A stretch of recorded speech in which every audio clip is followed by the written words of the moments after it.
Aujourd'hui, j'ai choisi de vous présenter une œuvre du célèbre artiste Rembrandt Armenzoon van Rijn, plus connu sous le nom de Rembrandt. Cette œuvre s'intitule La leçon d'anatomie du docteur Tulp. Mais avant de vous parler de l'œuvre, petite présentation de l'artiste.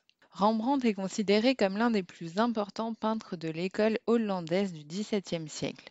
C'est un artiste très productif qui a réalisé entre autres près de 400 peintures, parmi lesquelles figure La Ronde de nuit, peinte entre 1640 et 1642, dont le véritable nom est La Compagnie de Frans Banningkoek et Willem van Ruytenburg. Il peint également l'œuvre représentant la Guilde des Drapiers en 1662. Rembrandt est un adepte du clair-obscur à l'image du Caravage. Ces jeux d'ombre et de lumière permettent d'accentuer et de mettre en valeur par un jeu de contraste certains éléments des représentations de l'artiste. Plusieurs thématiques ressortent chez Rembrandt. Il peint aussi bien des portraits, comme son autoportrait avec béret et col droit de 1659, que des scènes bibliques, comme Les pèlerins d'Emmaüs, ou encore des scènes de genre, comme la leçon d'anatomie du docteur Tulpe de 1632, et également des natures mortes, comme son célèbre bœuf écorché de 1655. Artiste multiple, Rembrandt est un aquafortiste, c'est-à-dire qu'il réalise des eaux fortes, comme la pièce au florin, vers 1650. Cette technique est un procédé de gravure en taille douce qui consiste à appliquer un mordant chimique, de l'acide, sur une plaque métallique. À l'origine, l'acide utilisé était de l'acide nitrique, mais trop toxique, il est aujourd'hui remplacé par des mordants qui le sont beaucoup moins.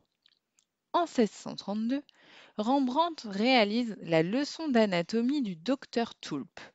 Âgé de 26 ans lorsqu'il réalise cette œuvre, l'artiste représente le docteur Nicolaes Tulpe entouré d'aspirants médecins. Nicolas Tulpe était chirurgien et anatomiste et appartenait à la Guilde des chirurgiens d'Amsterdam, fondée un siècle plus tôt. Le docteur, qui dissèque ici le corps, donne une véritable leçon d'anatomie à son auditoire. On peut presque deviner le contenu de sa leçon rien qu'en regardant cette toile. D'une main, le docteur Tulpe manipule les tendons du cadavre, mimant de son autre main les actions qui devraient être produites par la manipulation des tendons. Une place importante est accordée au cadavre étendu sur la table. Il s'agit du corps d'un condamné à mort, Harry Skins, condamné pour vol et agression, et amputé pour cela de la main droite. Son corps aurait été choisi pour la leçon d'anatomie pour trois raisons.